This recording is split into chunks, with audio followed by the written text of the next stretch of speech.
So I haven't gone to very many conventions, especially not wargaming ones. I mean, I've been to some rinky-dink operations in Ireland, but they have mostly consisted of janitor's closets filled with like 4 drunken people playing StarCraft. They're not exactly comparable, I don't think. And I'm gonna be frank, I haven't really been sober enough at those events to sort of count them as having been attended. Next year, though, is a Warhammer Fest. Warhammer Fest is essentially a massive event that Games Workshop puts on every single year. Sort of, we'll get to that in a second. And it is a massive convention dedicated to sort of their products, really. The Games Workshop products. You got Warhammer 40k, you got Warhammer, Age of Sigmar. I think even Blood Bowl gets a little bit of a look in there, right? Every single Games Workshop product is on display. And it has been hyped for 2023. Seriously, everywhere, everyone was talking about Warhammer Fest. Everybody's getting like super hyped, and I was starting to get a little bit hyped too. It was kind of like whenever that Gabo sign shows up in Springfield,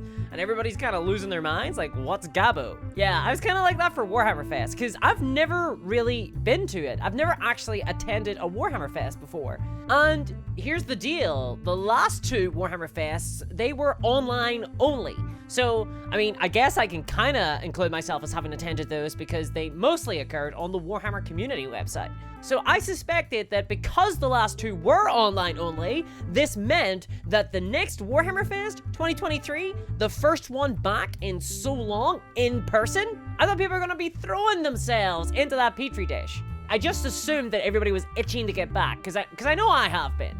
Not to mention the fact that the next Warhammer Fest does seem to be the place that either Warhammer 10th edition is going to get announced or Warhammer the Old World is going to get announced. And we're going to see like the first sneak previews for that. Either way, those are both 2 massive events. They're both properties that I'm really interested in seeing. Like, I kind of want to be there whenever those things are announced, at least so I can kind of frown a little. I could be kind of like Robert Angier from The Prestige in the audience. Applauding, but menacingly. And because this was hyped up so much, not least of all by Games Workshop, I thought that there was gonna be like 0 tickets available. I was really concerned. And this did make me a little bit nervous. The prices for Warhammer Fest were shrouded in mystery before they were actually launched. We had no idea how much the prices were going to be. So, I wanted to go to Warhammer Fest.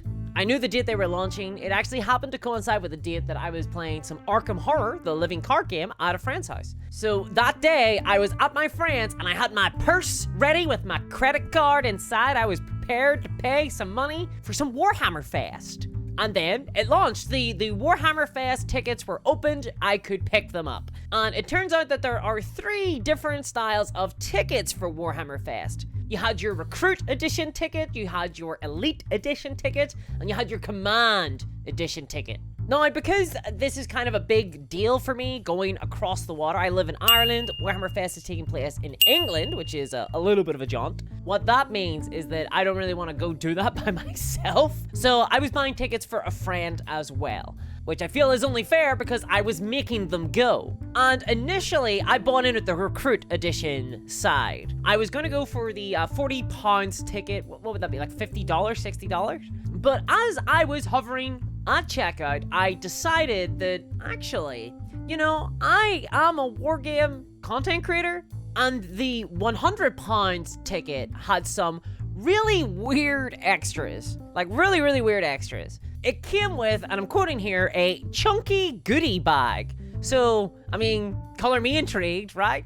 Warhammer's Warhammer, but a chunky goodie bag, that could be anything. So I had to know what this was. So instead of going for the cheaper tickets, I decided to go for the Elite Edition tickets. And I figured I could make like content about this at some stage. I could do like a little video on like what it was, whether or not it was worth it, for those maybe looking at 2024's Warhammer Fest. So all good. Unfortunately, I had to buy that twice because I was buying my friend's tickets and I couldn't exactly be like, hey buddy, I got the Elite Edition. You know, go with the plebs. Go enjoy your standard ticket experience. Especially because I'm kind of expecting them to like hold the camera and pick up footage and things like that. Like they're gonna probably be working, and I'm not exactly paying them. So I figured I'd pick them up the same sort of ticket too. So I picked that up twice. Okay, pretty big expenditure. My finances weren't really expecting it, but sure, why not? It's a 1-year thing. I'm not sure if I'll ever do it again. All good, right? All good so far. So altogether, both those premium tickets, they came to £280, so £140 each. So pretty expensive. Yeah, quite a lot of money. Now, unfortunately, because I do live in Ireland, what that means is that I had to buy flights. I had to buy flights over to England. Now, luckily, to an extent, this event is occurring in Manchester, which means I can get flights directly to Manchester from Belfast. Huzzah! Those flights are costing me £178. Boo! They were pretty expensive flights. I just don't have the option of like taking a train or anything. This is quite an expensive transport option. That's why I don't get to go across to England very often. So that sucked. And then I kind of had to buy a hotel as well, right? I had to buy some hotel rooms. And suddenly, I'm starting to be like, okay, hold up. Maybe the £140 tickets weren't worth it after all. So I had to buy hotel rooms as well, and they were they were the chunkiest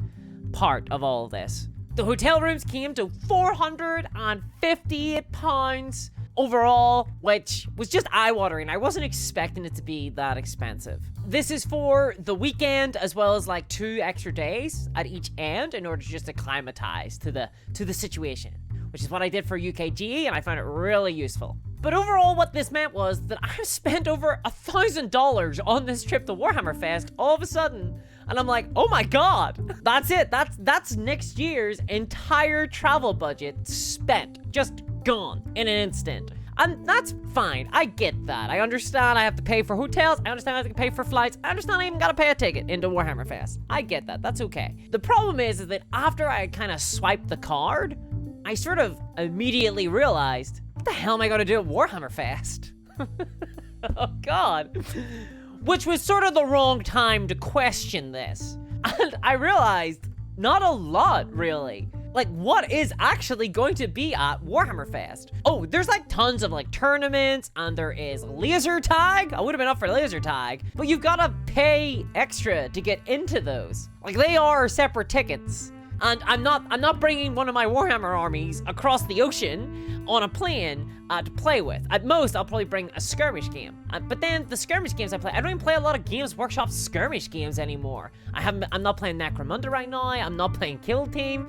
Blood Bowl is probably the closest thing. Really, what I would want to do is like bring over some Bushido or something and play that. But for some reason, I feel like Games Workshop would not be happy with me playing Bushido on their premises. And as I've been thinking about this, the wheels have really been turning in my head. Like, what am I actually going to do over there? So obviously it will be kind of fun to like meet other creators. That was one of the best parts of UKG, was meeting Guy from Midwinter Minis, Arbiter Ian, just tons of different creators. It was really great to meet them all in the flesh as opposed to just an angry avatar. And that should be really fun about Warhammer Fest as well. But one of the other really fun parts of UKG last year was going to the stands of all the different companies. I met tons of up-and-coming miniature companies. I met War on Terra, for example. But there was also tons of other companies that were established, like Moonstone, Open Combat, GCT Studios, and Bushido.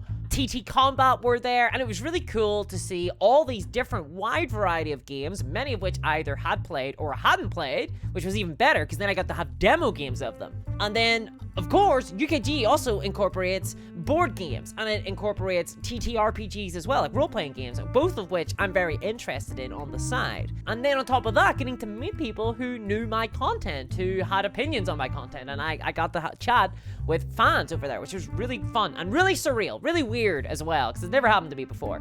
And for some reason, I don't feel like Warhammer Fest will have the same vibe. Like, for one, the whole fan thing. I mean, I have seen the Warhammer Discords, okay? I feel like I'm more likely to get shot in Roblox. And there's not exactly an opportunity to play new games either. I mean, the only other games I haven't played are Warhammer Underworlds, Aeronautica Imperialis, Adeptus Titanicus, and I guess Curse City as well, but I don't feel like anybody plays Curse City. And to be frank, I'm not like super interested in those games either. Like, I'm not gonna be surprised by anything. And I've kind of played myself a little bit here, because what I could have done was, instead of going to Warhammer Fest to see, you know, whether or not the old world would be announced or 10th edition Warhammer, I could have instead just kind of stayed up and watched it on Warhammer Community. And having not experienced Warhammer Fest physically before, I think like I might have gotten a comparable experience. Or at the very least, I'd get the same information. Like maybe this was a bad business expense. Especially considering that if this is all my travel budget now,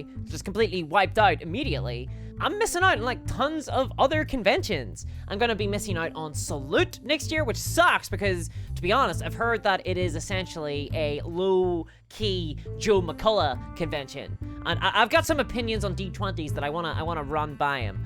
Angry opinions. So Salute would have been really cool to go to, and I want to go to UKGE again this year because 2022's UKGE was absolutely incredible. I'd love to go next year. Though I was kind of prepared already to not be able to do that one again because I'd already done it once, I should probably try somewhere else. And there's tons more as well. And all of those conventions, they have like a load of variety of different war games. Like, to be frank, at UKGE, the stand I spent the least amount of time at was the Games Workshop one, because it was essentially just a Games Workshop store. In fact, there was a stand right beside the Games Workshop one selling Games Workshop products at 20% off RRP. The only thing I did at the Games Workshop stall was ask if they had the free model, and they didn't.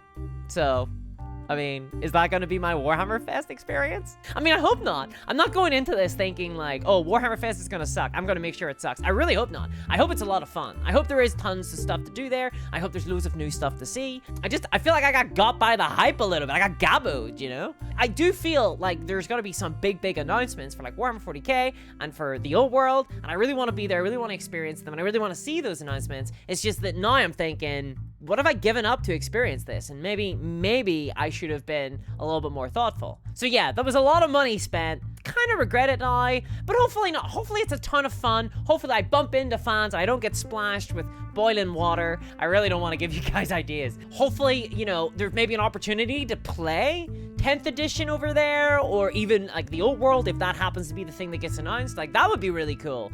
I've never been to Warhammer Fest. I don't have any preconceptions. I'm just thinking about it. Is this just going to be a giant Warhammer store? Because I've been in those, and to be honest, I don't really buy things anymore there. I don't even really hang out there anymore. I did for the first 10 years of my hobby, but not anymore. Maybe I should have gone to Salute. Maybe it'll be great. I hope it is, and I will let you know, because I will be creating content around this because, you know, it was a lot of money, and so I have to justify it some way to get it as a business expense. And actually, I'm in the process of moving house now and worrying about whether or not I'm going to get a wargaming table into the house or not, or whether or not I can afford one. And maybe that's all irrelevant because nobody plays Warhammer anyway, so why should I play any war games? Find out about that here. And if you want to help support more financial mismanagement from whole discourse over here, why not check out my Patreon, where there is exclusive live streams, exclusive content, including first impressions of all sorts of different miniature games, and ad-free videos as well. So check that out. Thanks so much. And as always, a huge thanks to Sonic Bread and all my patrons. Thank you so much. And I'll catch y'all next time. Bye-bye.